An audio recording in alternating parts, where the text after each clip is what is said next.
Hey guys, welcome back to my channel. Today we are diving into the world of untranslated Kairosoft games. Kairosoft currently boasts an impressive catalogue of over 60 international releases, covering a diverse range of simulation genres. But what of the titles that were never made available outside of Japan? What kind of games are only exclusively available in Japanese? Exploring games that were never translated by developers is always really interesting to me, as it can provide a lot of hidden details they weren't planning for everyone to see. Were some of these games not translated due to quality issues, or is it more so because they tried something new and perhaps it didn't work? Let's jump right into translating these titles.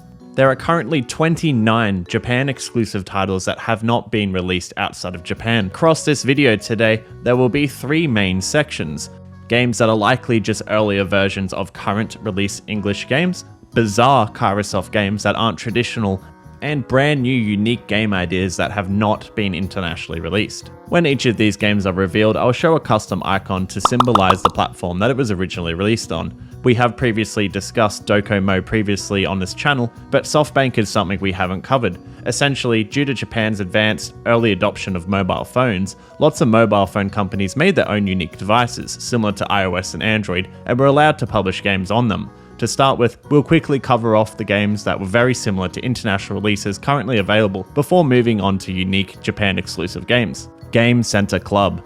This entry is extremely similar to Pocket Arcade Story, and it's very likely that this is an earlier version of the game. Next up, we have an entire suite of Game Dev Story-like games, the first 2 being Game Developing Countries 1 and 2. These 2 games look to be the earliest versions of Game Dev Story, just initially being released on PC.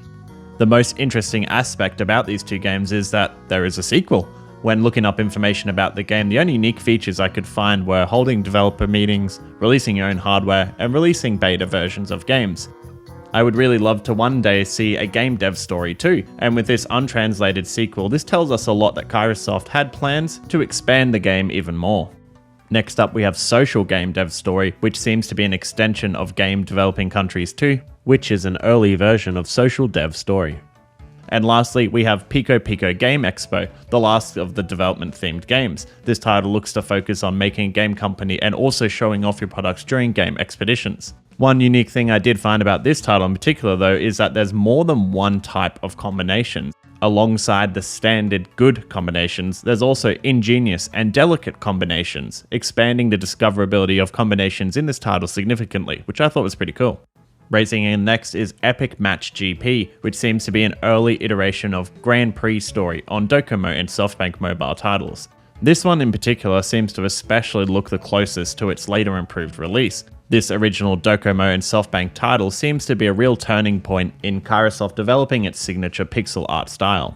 Next up, we have Goodbye Kairobot, which is a title that seems to be themed around Kairobot exclusively on his journey back to his original planet. This title seems to be the first steps of Epic Astro Story, and was likely an earlier version of this release. The last set of games in this category that I want to briefly touch on is the Manga Path, the Narrow Path to Manga 1 and 2, and exciting Manga Dojo. There are 4 manga making games. This is crazy. There's only 1 in the international release. I'm not really sure how they managed to make 4 entirely different ones for this exact same genre. I couldn't really see any unique features too, and I also checked out the Japanese store play reviews and they weren't really great, so it makes me think that most of these features were combined into the final English release. The remaining 4 are extremely similar to their international ports, so I'm going to quickly go through these ones. There's Million Music Union, which puts you in the shoes of managing a musician, seems to be an earlier version of March to a Million. Prestigious Pocket Academy 1, an earlier version of Pocket Academy. Blue Sky Excavation Incorporated. This is an earlier version of Thrift Shop Management. Wow, that got quite a name upgrade. And lastly, there's the Ramen Sensei 2, which is the exact same as the Ramen Sensei 2. Alright, now that we've got those basic ones out of the way, let's really move into some interesting stuff. These next 3 games are unlike anything we have ever seen Kairosoft release, and potentially will ever see, so don't say I didn't warn you. These games deviate from the traditional simulation genre that Kairosoft is known for, and well, other creative design changes. Oh my god. Let's get a better insight into these bizarre titles. Munch Munch Kairokun. We're starting off with Munch Munch Kairokun, and well, this game certainly looks unique. The information store on this release explains that this title is a cutesy game, where Kairobot's arch nemesis, Wario Bot, steals his body.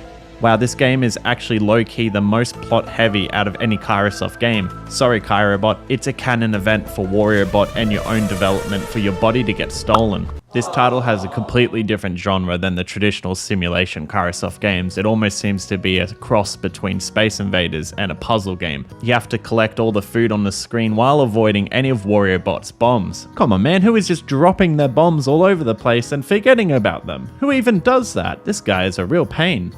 I think it would actually be really interesting to see what this game would play like. As we saw, it actually introduces a little bit of story, and I think it's interesting to play a Kairosoft game that isn't a simulation game. Hopefully one day this game does actually get internationally translated and we could give it a play ourselves. Following the interesting start of Munch Munch Kairokun, we are moving on to our next bizarre game, which is called Rebel Cat. This game is similar to Munch Munch Kairokun, where it introduces a new genre of gameplay, an action platformer, where you take control of a small white cat. The objective of this game is to continually jump up and scale ascending the building, akin to Doodle Jump and other classic platforming mobile games. Rebel Cat actually looks really appealing to me. I could totally see myself sinking some time into this game as a nice filler in between playing traditional Kairosoft games. Kairosoft developing non-simulation games has always been something that I've wanted to play. I have faith that their extremely high polish and game design would lead to some really interesting results.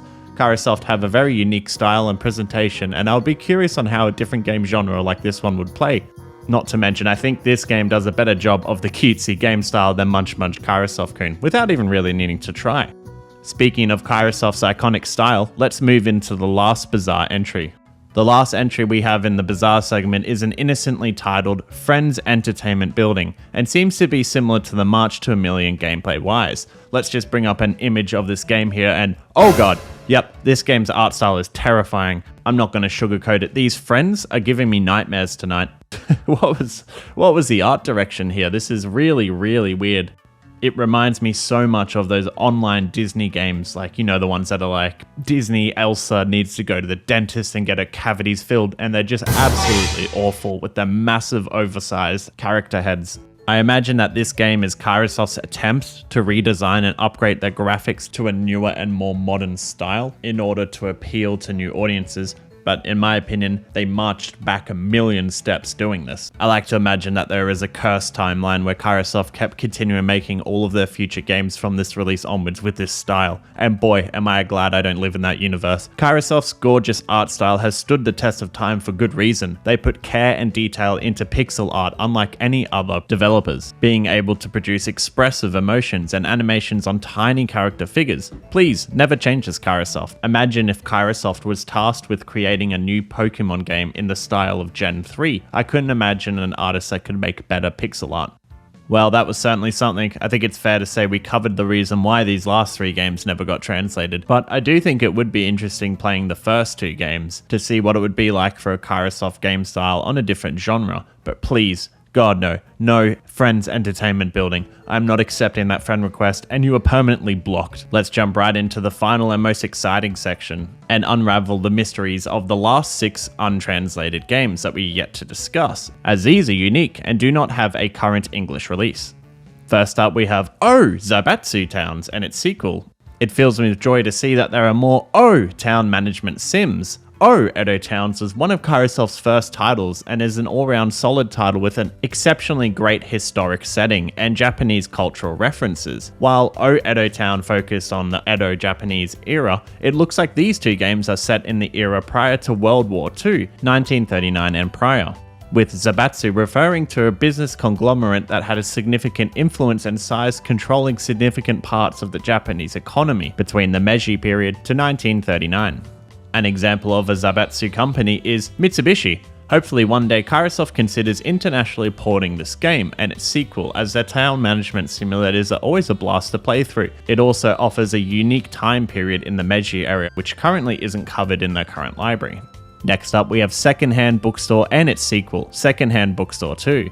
Previously on this channel on my Kairosoft Developer Spotlight video, we have looked at Secondhand Bookstore before, and it was Kairosoft's first ever game released in 1996 on PC, even prior to Game Dev Story. The concept of a bookstore management style game would be really fun, and I think it would make for a really interesting modern Kairosoft title. If you're itching to find out more about this title, you can actually play a translated copy of the original version of this game, the one that was made in 1996.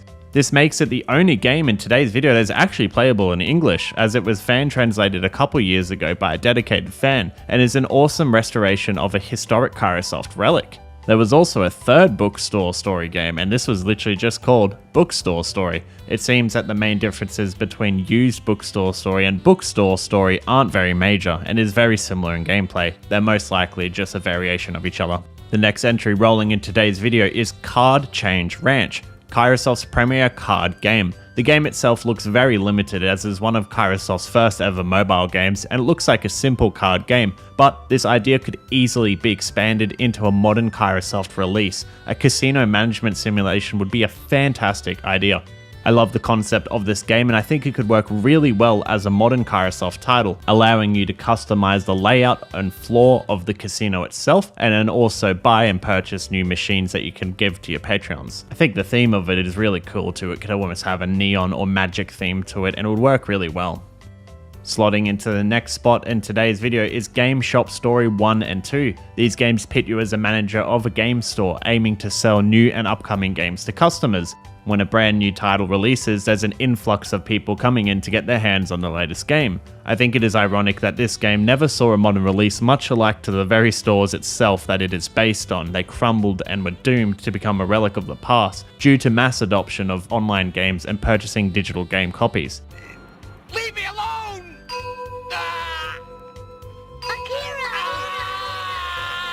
There's also a third game similar to the bookstore trilogy named YY Game Dealer. This title just seems to be a more modern release of Game Shop Story 1 and 2, and it even eventually made its way to the Japanese iOS store. Brushing into the next spot on the list is Royal Art Academy. This simulation game has you put into the shoes of someone with the goal of revamping a deserted art gallery studio into becoming one of the finest ateliers in the world. You are tasked with contracting artists to make exclusive art pieces to sell in your academy, and which will in one day turn into one of the largest art museums the world has ever seen. Casting our next position, we have Witch Quest, which is an Android game which released in 2016 and has yet to be localized. In this RPG game, you are tasked with earning money, getting experience to level up, and defeating enemy monsters. I really like the idea of a magic-themed Kairosoft game, so I'd love to see this translated one day. Kicking off the near end of the list is After School Fight Club. I gotta admit, this game looks spectacular. This is a really unique sports-themed game. The game is described as setting you with the responsibility to discipline students and fight other groups for control of the school. The fact that it is based around an after-school fighting club before a wrestling or other martial arts game other than boxing is hilarious to me. But the icing on the top of the cake is that the fighting is taking place for controlling segments of the school. This is like a war zone. Please, Kairosoft, consider porting this game, as it sounds truly one of a kind.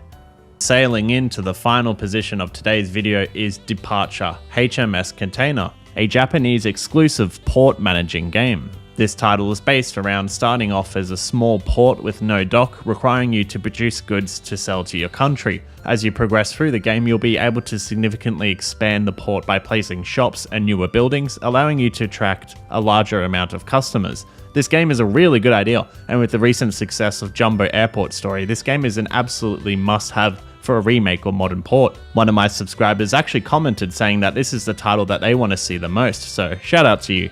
I hope so too. There's so much potential for this game. They could easily add fleet management and organization of boats as they arrive and depart to ship out products. This has the potential to be a phenomenal release that is sure to make waves. Phew, what a journey. That was certainly a lot of untranslated games that we have covered today. It is really quite impressive to see the amount of games Kairosoft have developed over their lifespan. The unique titles were absolutely fantastic too, between the Meiji era Kibetsu Town Simulator, Secondhand Bookstore Story, Card Change Ranch, Game Shop Story, Royal Art Academy, Witch Quest, After School Fight Club, and Departure HMS Container. If any of these were translated, I would absolutely play these in a heartbeat. We have covered a lot of interesting information in this video today, so I think this is a good spot to leave the video. So thank you so much for checking out my newest video covering Kairosoft games that never made it outside of Japan. Hopefully in this video today you learned something new about Kairosoft. I had an absolute blast researching into all of these Japanese exclusive titles and was shocked by the amount of content there was. What title did you like the sound of the most, and would you like to see ported across one day? Let me know in the comments below, and like and subscribe if you enjoyed the content for more future game reviews and Kairosoft content. If you enjoyed the look of any of these Kairosoft games, please be sure to check out my Kairosoft review playlist, where I'm currently working through rating and reviewing every translated Kairosoft game. As always, have a great day, and I'll catch you in the next one.